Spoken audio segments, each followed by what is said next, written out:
Hello viewers, आप सबको सुलेखा का प्यार भरा नमस्कार। नमन। प्रकृति और जगत की समस्त महान शक्तियों को नमन और धन्यवाद। चलिए अब प्रसंग पर आते हैं। एक समोसे बेचने वाला था। वो रोज सुबह सुबह 6 बजे गरम समोसे लेकर एक से दूसरी कॉलोनी में फेरे लगाया करता था। उसका एक बेटा और एक बेटी थी जिन्हें वो बड़ी मुश्किल से बड़ा कर रहा था।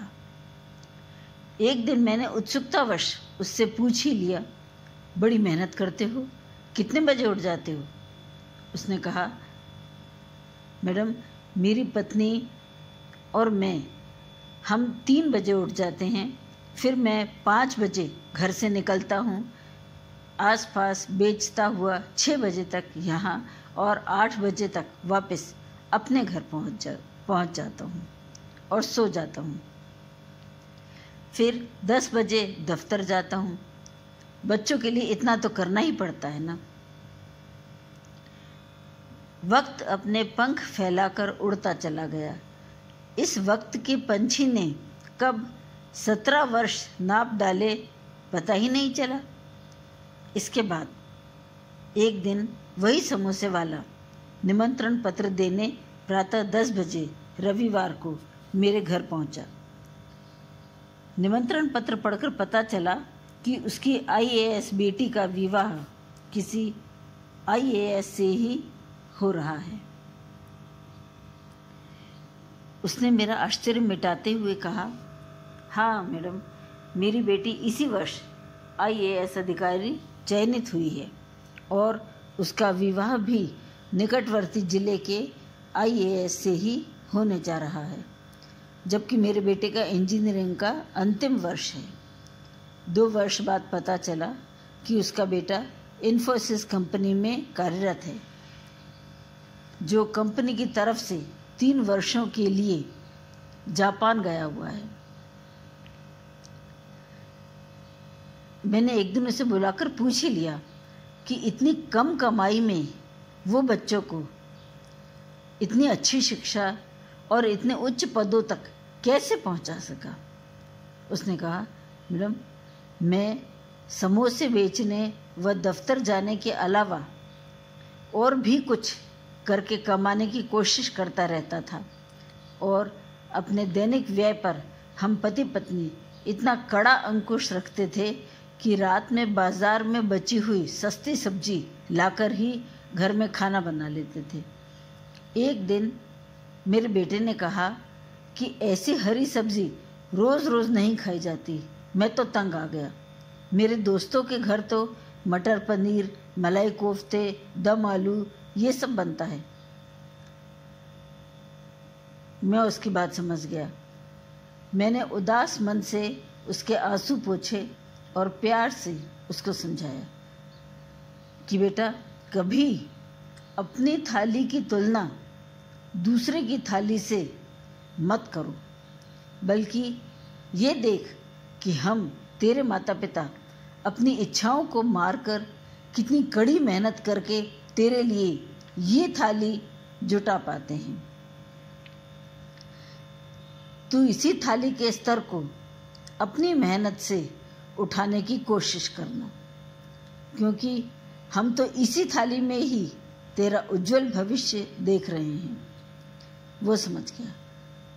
फिर कभी किसी बच्चे ने कोई शिकायत नहीं की और आज का दिन हमारे और हमारे बच्चों के उसी त्याग का परिणाम है। मैं तन्मयता से उसकी बातें सुनती ही रह गई। चलिए, अब आपको ये मैसेज मिला होगा कि माता पिता जो कुछ भी अफोर्ड करा पाते हैं, जो कुछ भी अवेलेबल करा पाते हैं, उसी में हमें संतुष्ट रहना चाहिए और उसी में हमें तरक्की करने का प्रयास करना चाहिए। क्योंकि माता पिता के त्याग को हम उस समय नहीं समझ पाते, लेकिन आगे जाके, बहुत आगे जाके समझ पाते हैं।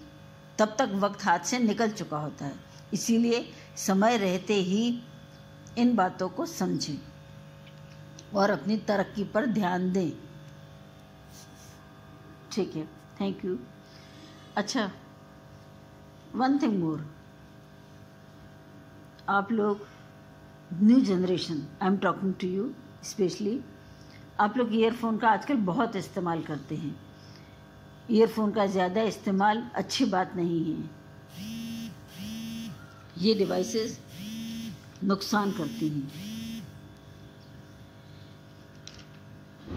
ज़्यादा इस्तेमाल ठीक नहीं है, और यदि आप ज़्यादा इस्तेमाल करते भी हैं तो इनसे बचने के लिए कुछ उपाय बताती हूँ। ईयरफोन पर तेज़ आवाज़ में संगीत सुनने से कान के पर्दों को नुकसान पहुँचता है और सुनने की क्षमता भी कम हो जाती है। ईयरफोन का इस्तेमाल कर रहे हैं तो गैजेट का वॉल्यूम 40% तक ही रखें। यदि ईयरफोन लगाकर घंटों काम करना पड़ता है तो हर घंटे के बाद 5-10 मिनट के लिए इनको निकालकर कानों को आराम दें। आजकल ईयरफोन कान में अंदर तक जाते हैं, जो कि सही तरह से साफ न होने पर संक्रमण का खतरा बढ़ा सकते हैं। इसलिए इस्तेमाल करने से पहले ईयरफोन को सैनिटाइजर से साफ करना न भूलें। ऑनलाइन मीटिंग्स में हेडफोन का इस्तेमाल करें, इससे कानों को आराम भी मिलेगा और संक्रमण की आशंका भी नहीं रहेगी। यदि नौकरी ऐसी है कि दफ्तर के बाद भी फ़ोन पर बात करना ज़रूरी रहता है तो ईयरफोन या मोबाइल फ़ोन को कान पर लगाकर बात करने की अपेक्षा मोबाइल को स्पीकर पर रखकर बात करें। हमेशा अच्छी कंपनी का ईयरफोन ही इस्तेमाल करें। इसके साथ ही सुनिश्चित करें कि ईयरफोन का आकार ऐसा हो कि उन्हें लगाने से कानों में दर्द न हो। यात्रा के दौरान लोग शोर से बचने के लिए ईयरफोन का तेज़ आवाज़ में इस्तेमाल करते हैं, तेज़ आवाज़ में गाने सुनते हैं। इससे वो बाहरी शोर से तो बच जाते हैं, लेकिन वो ये नहीं समझ पाते कि ईयरफोन के ज़रिए करीब के शोर से उन्हें अधिक नुकसान होता है। तो इन बातों का ध्यान रखें। Thank you. नाउ फॉलो करें मेरे फेसबुक पेज को और सब्सक्राइब करें मेरे चैनल को। इस प्रसंग को लाइक करना तो बिल्कुल ना भूलें। Thank you so much.